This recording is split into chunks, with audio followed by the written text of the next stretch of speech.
Bonjour à tous, vous retrouverez ici un petit extrait de mon live, puisque j'ai décidé de faire des petites pastilles sur chacune de mes reviews. Enjoy!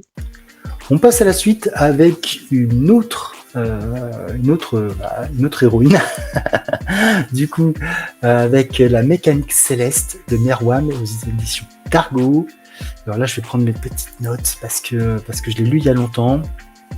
Mais en gros, alors c'est assez marrant parce que ça se passe dans un monde post-apocalyptique à côté de Fontainebleau, voilà, et d'une région qui s'appelle Pan.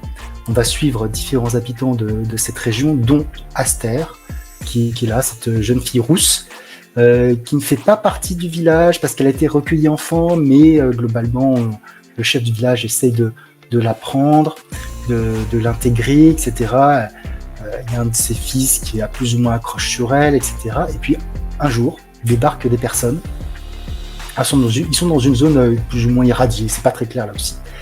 Et il y a des personnes qui débarquent d'une autre région qui s'appelle Fortuna et qui veulent en fait juste prendre cette pan, prendre leurs réserves, prendre leur nourriture, les intégrer en fait, une colonisation, on va dire ça, une colonisation un peu barbare. Heureusement pour eux, en fait, il y a une autre partie qui va arriver et qui leur dit de déclencher la mécanique céleste. Voilà. On est dans un monde où on ne connaît pas encore totalement les règles, mais la mécanique céleste, pour Fortuna, c'est quelque chose d'important. C'est ça qui fait foi, et en fait, la mécanique céleste, qu'est-ce que c'est ?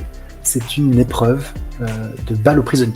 Voilà. Donc, l'équipe de Pan va se former et se battre contre Fortuna à la balle aux prisonniers pour conserver son territoire. Je ne vous en révèle pas plus.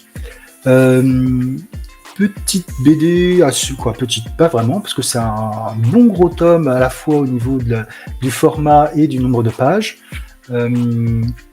avec des graphismes plutôt sympathiques. Voilà, on voit le début de l'histoire, et puis après on voit une série de balles aux prisonniers.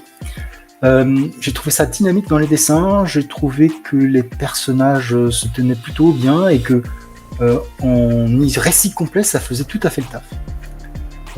Vraiment j'ai passé un bon moment sur cette mécanique céleste.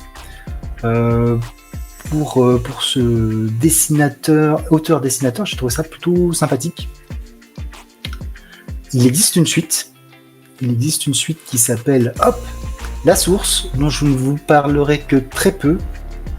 Je vous ai mis quelques planches, alors on reste bien sûr c'est toujours dessiné et scénarisé par Merwan aux éditions Dargo.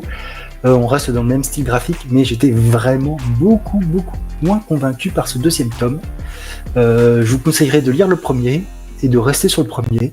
Le deuxième, pour moi, m'a fait... c'est là où on peut voir le besoin, je pense, d'être accompagné par quelqu'un ou un relecteur ou quelque chose. Parce que là, je pense qu'il y a beaucoup de trous, beaucoup de choses qui ne marchent pas dans ce deuxième tome. Donc je vous conseillerais plutôt de rester sur le premier.